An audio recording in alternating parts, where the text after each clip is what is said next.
In this video, we're going to look at a static stretching routine you can do at home to improve flexibility. We will mainly be doing this with an eye to BJJ, however flexibility is an important tool in all areas of combat sport and should never be neglected. One of the most obvious benefits to good flexibility is in the field of guard retention, when you consider the speed and dexterity with which you can continuously re-pummel your legs and feet back in front of an aggressive opponent. However, it plays a part in nearly all aspects of the game, from guard passing, setting up submissions, and getting out of bad situations. Of primary importance in BJJ is having good hip flexibility, as this is what affords you those leg pummeling motions that are so important in both guard retention and passing, as well as aiding in tight back control and a whole host of other things. Hamstrings come in second place, but as it's rare to get in a position where your legs are completely straight, good active range of hip motion is often the deciding factor in whether a movement is possible to you or not. Just a little disclaimer, I myself am not particularly flexible. However, having started from being a complete brick with an almost abnormal lack of flexibility, I have specifically worked on improving this over the past year by employing a similar routine to this one after training sessions. This has not only helped with recovery, but also vastly improved my flexibility to the point where I'm now at least slightly more flexible than the average person. A huge improvement from where I was. We're going to be covering pretty much the entire body, however most of the focus will be on the hips and hamstrings. For each stretch, look at doing 2 sets of 30 seconds in each position for each side.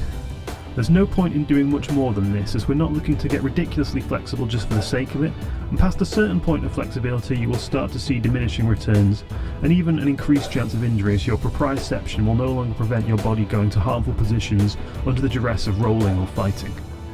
2 sets of 30, if done regularly, will vastly improve your flexibility over time to a good healthy level for BJJ, putting the majority of techniques and positions within your ability. For this first stretch, try and pull one of your knees towards you, while pushing the knee which is flaring out away a little bit, creating a slight antagonism. As you do this, you should feel a good stretch on your hips. As you can probably see, this stretch is really going to help with setting up triangle chokes and rubber guard as well, if that's something you want to do. It also helps with the general hip flexibility to keep re-pummeling and re-guarding your legs if you have to. My flexibility is not quite as good as Kieran's, so you should be able to get a good comparison of different body types and different flexibility levels attempting each stretch. And remember, for each stretch we want to do 2 sets of 30 seconds for each position, left and right. This next one is a little bit of a variation of a stretch you might have seen before, but normally when people do this they bring their foot right across, so their shin is kind of cutting right across the hip line, and they're going over the top of their shin. For this one we're just bringing our foot to the middle, and we're just trying to push our head forward towards that foot. We've also got our foot a little bit further forward as well than normal, and this just sets up a situation which is a little bit more realistic to the application of pummeling your foot back in to re-guard in a tight situation. If you think about the kind of situation where someone is aggressively trying to pass your guard and you're trying to pummel one of your feet back in, this is much more realistic to that situation as opposed to the classic way of doing the stretch. Next we just have a classic lunge, opening up our hips in a linear plane. As we do this, try and keep your back nice and straight, try and avoid your back knee touching the ground, and just push forward a little bit to open up your hips.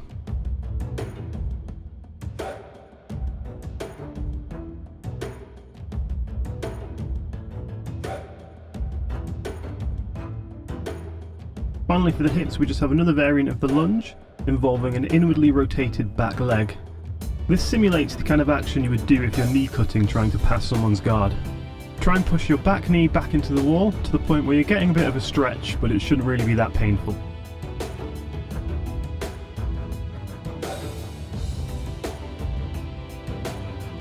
Classic BJJ stretch for your hamstring now. Use your belt to try and pull your foot over your head, keeping your legs straight as you do this.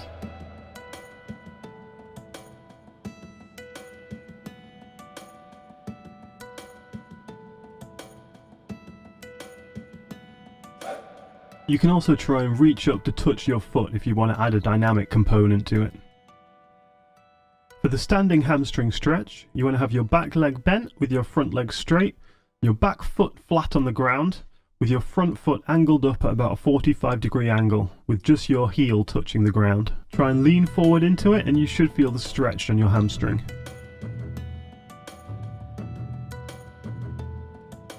Next we have the front splits, with your back leg bent, your front leg completely straight. If you do this on some kind of matted surface, if you've got some kind of yoga mat or something like that at home, you can try and work your heel forward, increasing the stretch on your hips.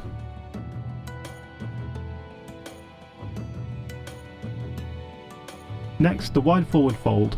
Doing the wide forward fold like this on a wall is a great alternative to needing a partner to plant their feet on your legs, pulling your arms forward. Using both gravity and the friction of the wall, try and sink into the position as much as you can, gradually increasing the stretch over the duration. You should feel this lengthening your adductors and also your hamstrings a little bit. Try and get your hips flat on the ground, tucked into the corner between the floor and the wall. Moving on to our quads. Standing on one leg, bend the other leg and try and hold onto your foot behind your back with your hand. You might need to use a wall to help you balance.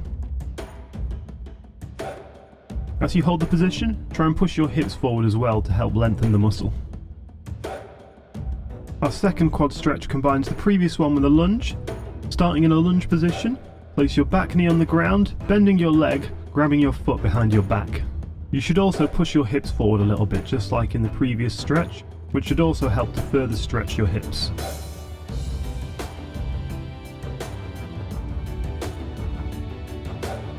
Moving on to the glutes, from a sitting position, fold one leg over the other with the foot planted just above the knee and try and twist in the opposite direction to where the bent leg is pointing. If you can, try and get the shoulder over the top of the knee.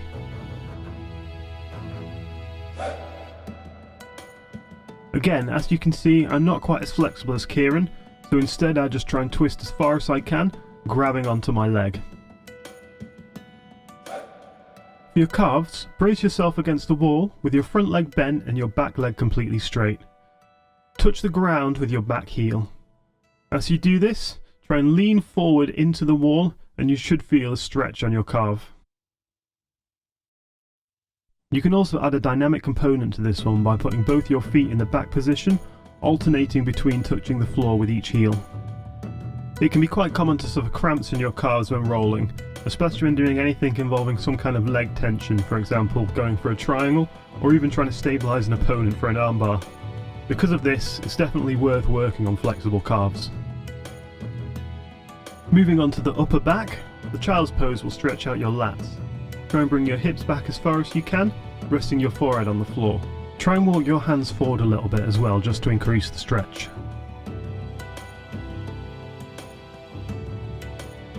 The cat-cow poses are two positions you can move between that should help stretch your lower back and your abdominals.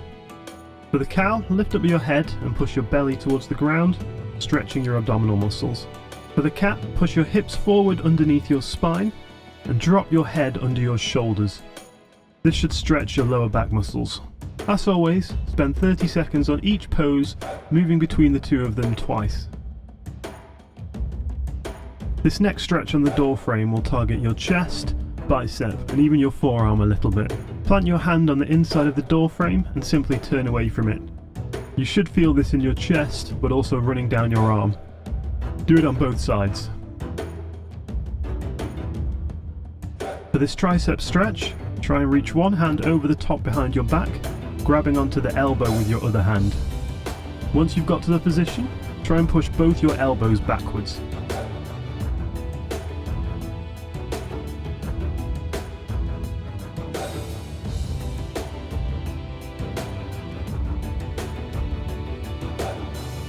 Finally, we just have a dynamic stretch using a belt to help with our shoulder mobility. This should really help develop the kind of flexibility required to execute a hitchhiker escape. Holding on to both ends of a belt, slowly bring it over the top behind your back, and then back over the top to the front again. You can increase the stretch by holding on to narrower points on the belt, bringing your hands closer together.